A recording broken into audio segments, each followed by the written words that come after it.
Tulu cinema ಅಂದರೆ ನಿರ್ಮಾಪಕರ ಮೊದಲ ಆಯ್ಕೆ ಅದು ಜ್ಯೋತಿ ಟಾಕೀಸ್. ಯಾವ ಮಟ್ಟಕ್ಕೆ ಅಂದರೆ ತುಳು ಸಿನಿಮಾಗಳು ಜ್ಯೋತಿ ಚಿತ್ರಮಂದಿರದ ಜೊತೆ ಬೆರೆತು ಹೋಗಿದೆ. ತುಳು ಚಿತ್ರರಂಗ ಅಂದರೆ ಜ್ಯೋತಿ, ಜ್ಯೋತಿ ಅಂದರೆ ತುಳು ಸಿನಿಮಾ ಅನ್ನೋ ಮಟ್ಟಕ್ಕೆ ತುಳು ಚಿತ್ರರಂಗದ ಕೊಂಡಿಯಾಗಿತ್ತು ಜ್ಯೋತಿ. ಇದೀಗ ಈ ಚಿತ್ರಮಂದಿರ ದರೆಶಾಹಿಯಾಗ್ತಿದೆ.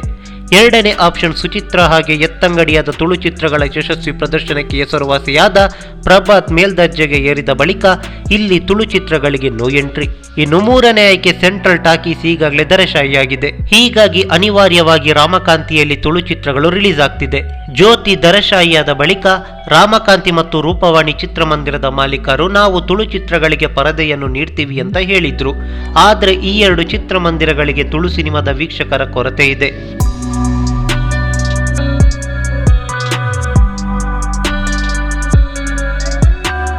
ಎಸ್, ತುಳುವಿನ ಎರಡನೇ ಚಿತ್ರ ದಾರದ ಬುಡಿದಿ ದಿನ 5 ಆಟಗಳಂತೆ ಪ್ರದರ್ಶನ ನಡೆಸಿದ ರೂಪವಾಣಿಯಲ್ಲಿ ಪ್ರಸ್ತುತ ತುಳು ಸಿನಿಮಾ ಪ್ರದರ್ಶನ ಕಾಣುತ್ತೆ ಅಂದ್ರೆ ತುಳು ಪ್ರೇಕ್ಷಕರು ಬಾಯ್ ಬಿಟ್ಟು ನೋಡ್ತಾರೆ.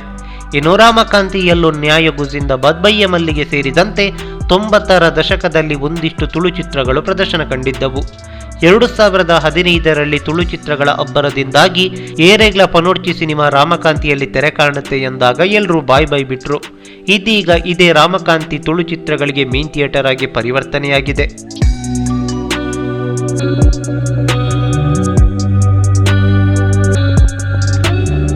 ತುಳು ಸಿನಿಮಾ ಅಂದ್ರೆ ಫ್ಯಾಮಿಲಿ ಆಡಿಯನ್ಸ್. ಮಗುವಿನಿಂದ ಹಿಡಿದು ಅಲ್ಲಾಡೋ ಮುದುಕಿಯರು ಜೊತೆಯಾಗಿ ಬಂದು ಸಿನಿಮಾವನ್ನು ವೀಕ್ಷಿಸ್ತಾರೆ.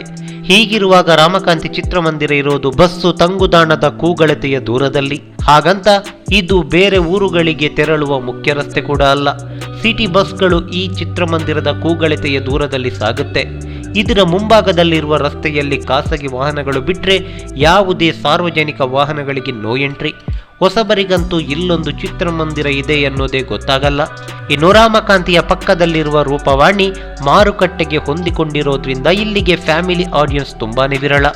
ಕನ್ನಡ ಸಿನಿಮಾಗಳಿಗೂ ರೂಪವಾಣಿಯಲ್ಲಿ ಫ್ಯಾಮಿಲಿ ಆಡಿಯನ್ಸ್ ಅಷ್ಟಕ್ಕಷ್ಟೇ. ಹೀಗಿರುವಾಗ ತುಳು ಚಿತ್ರ ರೂಪವಾಣಿಯಲ್ಲಿ ರಿಲೀಸ್ ಆಗುತ್ತೆ ಅಂದರೆ ಅದು ನಿರ್ಮಾಪಕರ ಕಾನ್ಫಿಡೆಂಟ್. ಇವೆರಡು ಚಿತ್ರಮಂದಿರಗಳಿಗಿಂತ ತುಳು ಸಿನಿಮಾಗೆ ಬೆಸ್ಟ್ ಚಿತ್ರಮಂದಿರ ಯಾವುದು ಅಂತ ಕೇಳಿದರೆ ನಮ್ಮ ಪ್ರಕಾರ ಅದು ಕಾರ್ಶೀಟ್ನಲ್ಲಿರುವ ಶ್ರೀನಿವಾಸ.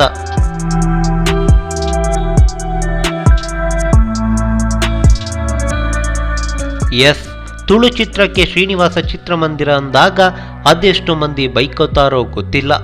ಆದರೆ ತುಳು ಸಿನಿಮಾವನ್ನು ಶ್ರೀನಿವಾಸದಲ್ಲಿ ಏಕೆ ರಿಲೀಸ್ ಮಾಡಬಾರ್ದು ಅನ್ನೋ ಪ್ರಶ್ನೆ ತುಳು ಚಿತ್ರರಂಗದಲ್ಲಿ ಯಾರಿಗಾದರೂ ಮೂಡಿದ್ಯಾ?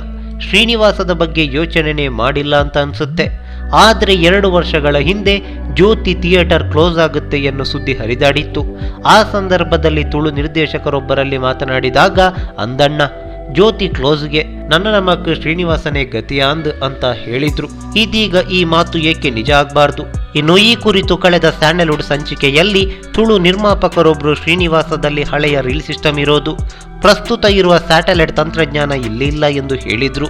ಹೌದು, ನಿಜ. ಶ್ರೀನಿವಾಸ ವಯಸ್ಕರ ಚಿತ್ರಗಳನ್ನು ಪ್ರದರ್ಶಿಸೋದ್ರಿಂದ ಅದೇ ಹಳೆಯ ರೀಲ್ ಪ್ರಾಜೆಕ್ಟರ್ ಅನ್ನು ಹೊಂದಿದೆ. UFO ಕ್ಯೂಬ್ ಯಾವ ಆಧುನಿಕ ತಂತ್ರಜ್ಞಾನ ಇಲ್ಲ.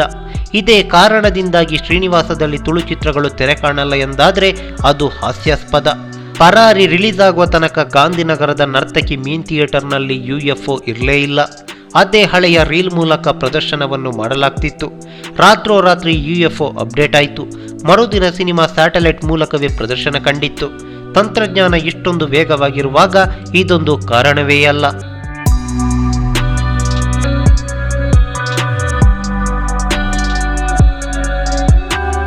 ಇನ್ನು ಶ್ರೀನಿವಾಸ ವಯಸ್ಕರ ಅಡ್ಡ ಎಂದು ಹೇಳೋದಾದರೆ ಮೇ 15, 2015ರಲ್ಲಿ ತೆರೆ ಕಂಡ ಒರಿಯಂತುಂಡ ಒರಿಯಗ ಅಪ್ಪುಜಿ ಸೆಂಟ್ರಲ್ನಲ್ಲಿ ರಿಲೀಸ್ ಆಗಿತ್ತು. 10ನೇ ವಾರದ ಬಳಿಕ ಶ್ರೀನಿವಾಸದ ಪಕ್ಕದಲ್ಲಿರುವ ನ್ಯೂ ಚಿತ್ರಗೆ ಎತ್ತಂಗಡಿಯಾಗಿ ಅಲ್ಲಿ ಶತದಿನೋತ್ಸವವನ್ನು ಆಚರಿಸಿಕೊಳ್ತು. ಹೀಗೆ ಸೆಂಟ್ರಲ್ನಲ್ಲಿ 70 ದಿನಗಳು, ನ್ಯೂ ಚಿತ್ರದಲ್ಲಿ ಮುಂದುವರೆದ 35 ದಿನಗಳು, ಹೀಗೆ ಒಟ್ಟು 105 ದಿನಗಳ ಸಂಭ್ರಮಕ್ಕೆ ನ್ಯೂ ಚಿತ್ರ ಸಾಕ್ಷಿಯಾಯಿತು. ಹಾಗೆ ನೋಡಿದ್ರೆ 2000ದಿಂದ ಈಚೆಗೆ ನ್ಯೂ ಚಿತ್ರ ಕೂಡ ಬಿ ಗ್ರೇಡ್ ಚಿತ್ರಮಂದಿರನೇ. ಅದೆಷ್ಟೋ ಚಿತ್ರಗಳು 100, 200, 250 ದಿನಗಳನ್ನು ಪೂರೈಸಿದ ಇತಿಹಾಸವನ್ನು ನ್ಯೂ ಚಿತ್ರ ಹೊಂದಿದೆ. ಪ್ರಸ್ತುತ ನ್ಯೂ ಚಿತ್ರ ಫರ್ನಿಚರ್ ಶೋರೂಮ್ ಆಗಿ ಬದಲಾಗಿದೆ. ಈ ವಿಚಾರವನ್ನು ಪಕ್ಕಕ್ಕಿಡೋಣ. ಇನ್ನು ಬಹಳ ಮುಖ್ಯವಾಗಿ ಶ್ರೀನಿವಾಸ ಚಿತ್ರಮಂದಿರಕ್ಕೆ ಬಸ್ಸಿನ ವ್ಯವಸ್ಥೆಗೂ ಯಾವುದೇ ಸಮಸ್ಯೆ ಇಲ್ಲ. ಸಿಟಿ ಬಸ್ಗಳ ಓಡಾಟ ಶ್ರೀನಿವಾಸ ಮುಂಭಾಗದಿಂದಲೇ ಇರೋದ್ರಿಂದ ಪ್ರೇಕ್ಷಕರಿಗೂ ಅನುಕೂಲ. ತುಳು ಚಿತ್ರರಂಗದಲ್ಲಿ ಚಿತ್ರಮಂದಿರದ ಸಮಸ್ಯೆ ತಲೆದೋರೋದ್ರಿಂದ ಹೊಟ್ಟೆ ತುಂಬಿದ ಚಿತ್ರಮಂದಿರದ ಮುಂದೆ ಅಣ್ಣ ತುಳುಕು ಥಿಯೇಟರ್ ಕೊರ್ಲೆ ಅಂತ ಅಂಗಲಾಚುವಾಗ ಅಯ್ಯೋ ಅಂತ ಅನ್ಸುತ್ತೆ. ನಮ್ಮ ನೆಲದಲ್ಲಿ ನಮಗೆ ಚಿತ್ರಮಂದಿರ ಇಲ್ಲದ ಪರಿಸ್ಥಿತಿ. ಅದೇನೇ ಇರಲಿ, ಅದು ಖಾಸಗಿ ಸೊತ್ತು ಆಗಿರೋದ್ರಿಂದ ಚಿತ್ರಮಂದಿರದ ಮಾಲೀಕರ ತೀರ್ಮಾನವೇ ಅಂತಿಮ. ಪ್ರಸ್ತುತ ಬ್ಯಾಕ್ ಟು ಬ್ಯಾಕ್ ತುಳು ಚಿತ್ರಗಳು ರಿಲೀಸ್ ಆಗಲು ದಿನಗಣನೆಯನ್ನು ಎಣಿಸ್ತಾ ಇದೆ. ಈ ಮಧ್ಯೆ ಮುಂಬರುವ ಚಿತ್ರಗಳಿಗೆ ಮೇನ್ ಥಿಯೇಟರ್ನ ಸಮಸ್ಯೆ ಎದುರಾಗಲಿದೆ. ಹೀಗಾಗಿ ರಾಮಕಾಂತಿಯ ಜೊತೆಗೆ ಶ್ರೀನಿವಾಸ ಚಿತ್ರಮಂದಿರಕ್ಕೆ ಸ್ವಲ್ಪ ಸುಣ್ಣ ಬಣ್ಣ ಬಳಿದು ಯಾವುದಾದ್ರೂ ತುಳು ಚಿತ್ರತಂಡ ಇಲ್ಲಿ ಸಿನಿಮಾವನ್ನು ರಿಲೀಸ್ ಮಾಡುವ ಮನಸ್ಸು ಮಾಡಿದ್ರೆ ಮುಂದಿನ ದಿನಗಳಲ್ಲಿ ಶ್ರೀನಿವಾಸ ತುಳು ಚಿತ್ರಗಳ ಪಕ್ಕ ಸೆಂಟರ್ ಆಗೋದ್ರಲ್ಲಿ ಎಳ್ಳಷ್ಟು ಅನುಮಾನವಿಲ್ಲ. ನಮಸ್ಕಾರ.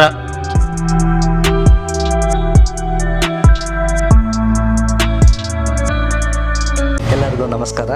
ನಾನು ನಿಮ್ಮ ವೈಭವ್ ಪ್ರಶಾಂತ್. ಮುಂಗಾರು ಮಳೆ ಹಿಟ್ಟಾಗಿತ್ತು, ಒಂದು ತಿಂಗಳೇನಾಗಿತ್ತು.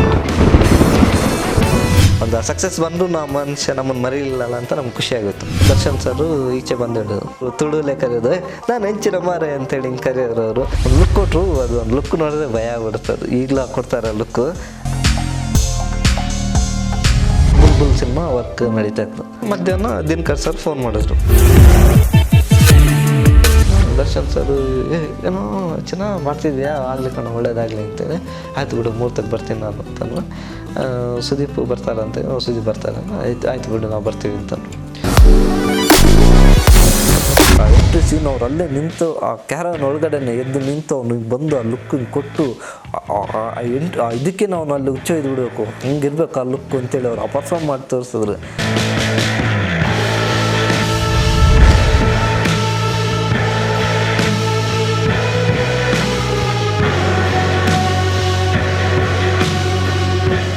ಈ ಮಾಹಿತಿ ನಿಮಗೆ ಇಷ್ಟವಾಗಿದ್ರೆ ಲೈಕ್ ಮಾಡಿ, ಶೇರ್ ಮಾಡಿ, ಹಾಗೆ ನಿಮ್ಮ ಅನಿಸಿಕೆ ಅಭಿಪ್ರಾಯಗಳನ್ನು ಕಾಮೆಂಟ್ ಬಾಕ್ಸ್ನಲ್ಲಿ ಬರೆಯಿರಿ. ನೀವು ನಮ್ಮ ಕೋಸ್ಟಲ್ ಕನ್ನಡ ಯೂಟ್ಯೂಬ್ ಚಾನಲ್ಗೆ ಸಬ್ಸ್ಕ್ರೈಬ್ ಆಗಿಲ್ಲ ಅಂದ್ರೆ ದಯವಿಟ್ಟು ತಕ್ಷಣವೇ ಸಬ್ಸ್ಕ್ರೈಬ್ ಬಟನ್ಗೆ ಕ್ಲಿಕ್ ಮಾಡಿ. ಹಾಗೆ ನಮ್ಮ ಪ್ರತಿ ಅಪ್ಡೇಟ್ಸ್ಗಳನ್ನು ಶೀಘ್ರದಲ್ಲೇ ತಿಳಿಯಲು ಪಕ್ಕದಲ್ಲಿರೋ ಬೆಲ್ ಐಕಾನ್ಗೆ ಕ್ಲಿಕ್ ಮಾಡಿ. ಹಾಗೆ ನಮ್ಮ ಹೆಚ್ಚಿನ ಅಪ್ಡೇಟ್ಸ್ಗಳಿಗಾಗಿ ಕೋಸ್ಟಲ್ ನೆಟ್ವರ್ಕ್ ಫೇಸ್ಬುಕ್ ಪೇಜ್ಗೆ ವಿಸಿಟ್ ಮಾಡಿ. ಧನ್ಯವಾದಗಳು.